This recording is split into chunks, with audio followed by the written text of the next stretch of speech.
Hello வணக்கம். இது உங்கள் சிவி ஜோன். எல்லாரும் எப்படி இருக்கீங்க? இப்போ பார்த்தீங்கன்னா விஜய் பார்வதி அண்ட் கமருதீன் பேசக்கூடிய விஷயங்கள் வந்துச்சு. என்னங்க சொல்கிறீங்கன்னா விஜய் பார்வதி இனிஷியேட்டிவ் எடுத்தாங்க. சரி, அதை பற்றி பார்க்கலாம். அதுக்கு முன்னாடி பார்க்குற எல்லாருமே நம்மளோட சேனலை சப்ஸ்கிரைப் பண்ணிட்டு பாருங்கள், லைக் பண்ணுங்கள், கமெண்ட் பண்ணுங்கள், ஷேர் பண்ணுங்கள். இப்போ வாங்க அந்த வீடியோக்குள்ளே போகலாம். ஸோ நேற்றே பார்த்தீங்கன்னா வந்துட்டு நம்ம கமருதீன் வந்துட்டு மைக் போடலை அப்படின்னா அவங்களுக்கு வந்து ஒரு பனிஷ்மெண்ட் அவரே வந்து கொடுக்கணும், அவரே செய்யணும்ல, நல்ல விதமாக பேசணும். அப்போயே வந்து விஜய் பார்வதிக்கிட்ட பேசும்போதே வந்துட்டு கொஞ்சம் சிரித்து பேசியிருப்பார். அவங்களும் வந்துட்டு மன்னிச்சிட்டேன், மைக்கு போடுறதுக்கு மன்னிச்சிட்டேன்றதை அவங்களும் வந்துட்டு சண்டை போடுறதுக்கு மன்னிச்சிட்டேன்ற மாதிரி ஒரு விஷயத்தை பண்ணியிருப்பாங்க, சிரிச்சிருப்பாங்க. கொஞ்ச நேரத்தை பார்த்தீங்கன்னா திரும்பவும் சண்டை போட்டிருக்காங்க, நான் பார்த்தேன். சரி, இதை பற்றி என்னத்தை போடுறதுன்னு சொல்லிட்டு விட்டாச்சு. இப்போ காலையில் வந்துட்டு டான்ஸ்லாம் பண்ணாங்க, வேக்கப் சாங்க்கு வந்து நின்னார். அந்த நேரத்தில் சாண்டா இருந்தாங்க, நம்ம அமித் இருந்தாங்க. விஜய் பார்வதி என்ன பண்ணாங்க, டக்குன்னு அவங்களே போய்ட்டு ஹக் பண்ணிட்டு குட் மார்னிங் அப்படின்னாங்க. அதுக்கப்புறம் தான் அவரே குட் மார்னிங் சொன்னாப்புல. அதுக்கப்புறம் பார்த்தீங்கன்னா தூங்குனியா, எப்போ தூங்குனியானா விஜய் பார்வதி சீக்கிரம் தூங்கிட்டாங்க. ஏன் தூங்கினாங்க சீக்கிரமாக அப்படின்னா அவங்களுக்கு ஹெல்த் இஷ்யூ ஒரு பக்கம், இன்னொரு பக்கம் ஆல்ரெடி செம மன உளைச்சல். ஒரு பக்கம் கமருதீன் கூட திரும்பவும் சண்டை, இன்னொரு பக்கம் திவ்யாவுக்கு இவங்களுக்கு சரியான சண்டை. ஆனால் ஒரு பாசிட்டிவான விஷயம் என்னென்னா, இந்த மாதிரி சண்டை வந்துச்சுன்னா விஜய் பார்வதி மேலே தான் எல்லா குற்றங்களும் வரும். பட் இந்த வாட்டி வந்துட்டு வீட்டில் இருக்கிற எல்லாருமே விஜய் பார்வதிக்கு சப்போர்ட் பண்ணுற ஒரு அரிதான ஒரு காட்சி நடந்துச்சு. என்னடா இதுன்னு. அதில் மன நிம்மதியில் தூங்கினாங்களா, இல்லை மன உளைச்சல் தூங்கினாங்களா தெரியல. சீக்கிரம் ஃபஸ்ட்டு தூங்கிட்டாங்க, இல்லை ஹெல்த் இஷ்யூவில் தூங்கினாங்க. சரி, காலைல வந்து விசாரிக்கிறாங்க, எப்போ தூங்கினேன், நான் முதலே தூங்கிட்டேனே, நீ எப்போ தூங்கின அப்படிங்கும்போது, இல்லை நீ தூங்கின அடுத்த நிமிஷம் நானும் தூங்கிட்டேன் அப்படின்றாரு.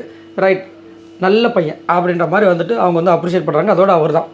அதுக்கப்புறம் பார்த்தீங்கன்னா விக்ரம் கிட்ட ஏதோ பேசுனதாக வந்துட்டு கீழே கமெண்ட்ஸில் வந்து போட்டிருந்தாங்க. அதுக்கு கீழே அவங்க ஆன்சர் பண்ணாங்க. நான் சத்தியமாக பார்க்கல என்ன அவங்க கேட்டிருந்தாங்க அப்படின்னா, விக்ரம் கிட்ட வந்துட்டு கமருதீன் ஏதோ பேசினார் விஜய் பார்வதி பற்றி, இந்த 2 விஷயத்தில் எனக்கு பிடிக்கல அப்படின்னு, அதை பற்றி என்ன நினைக்கிறீங்கன்னு கேட்டிருந்தாங்க.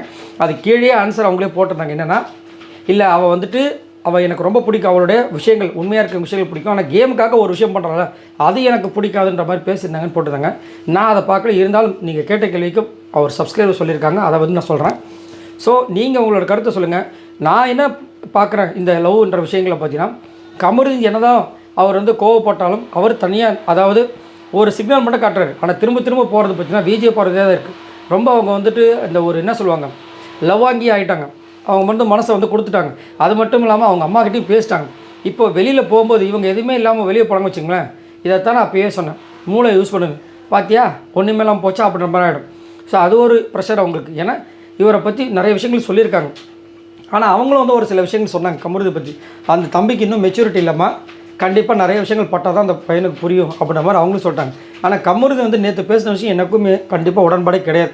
ஏன்னா ஒன்று விலகிடணும், இல்லை சேர்ந்தே இருக்கணும். இவரோட விஷயங்கள் என்னவாக இருக்குன்னா, விலகிட்டார்னா அரோராக்கிட்ட சேர்ந்துலாம் வந்து கலாய்க்கிறார் விஜய் பார்வதி. அதெல்லாம் வந்துட்டு எப்படி தான் வந்து விஜய் பார்வதி தாங்குறாங்கன்னு தெரியல. இப்போது வந்துட்டு ஓகே, வேறு வழியே கிடையாது. இந்த பிக் பாஸ் வீட்டுக்குள்ள அவங்க மூஞ்ச முழிச்சாகணும். வெளியிலலாம் இந்த மாதிரி நடந்துச்சுன்னா எனக்கு தெரிஞ்சு 2 பேருமே சேர்றது ரொம்ப பெரிய கஷ்டம். ஏன்னா அந்த அளவுக்கு வந்து செல்ஃப் ரெஸ்பெக்ட் இல்லாமல்லாம் இல்லை. இந்த காலத்தில் வந்து எல்லாருமே செல்ஃப் ரெஸ்பெக்ட் அப்படின்ற ஒரு விஷயத்தை வந்துட்டு பெத்த அம்மா அப்பா கிட்டே ஒரு சில பேர் பார்க்குறாங்க. பெத்த அம்மா அப்பா கிட்ட இதெல்லாம் வந்துட்டு யோசிப்பாங்களா? யோசிச்சு பாருங்கள். வெளியில் போட்டால் 1008 விஷயங்கள் இருக்கும், நம்ம கண்ணில் போடும். ஸோ இதெல்லாம் வந்துட்டு எனக்கு தெரிஞ்சு இதே மாதிரி விஷயங்கள் நடந்துச்சுன்னா கண்டிப்பாக ரொம்ப கஷ்டம். இதை அவங்க மனசுக்கு அவங்க யோசித்து ஒரு கரெக்டான ஒரு அட்ஜஸ்ட்மெண்ட்டோட முடிவு எடுத்தாங்கன்னா நல்லாயிருக்கும். ஸோ இதை பற்றி உங்களோட கருத்துக்களை சொல்லுங்கள். இந்த பாரு கமருதீன் லவ்வில் வந்துட்டு உண்மையிலேயே யார் கரெக்டாக அந்த லவ்ன்ற ஒரு விஷயத்தில் இருக்காங்க, யார் இல்லை, மறக்காம கமெண்ட்ஸ் பண்ணுங்கள். பாய் நண்பர்கள்.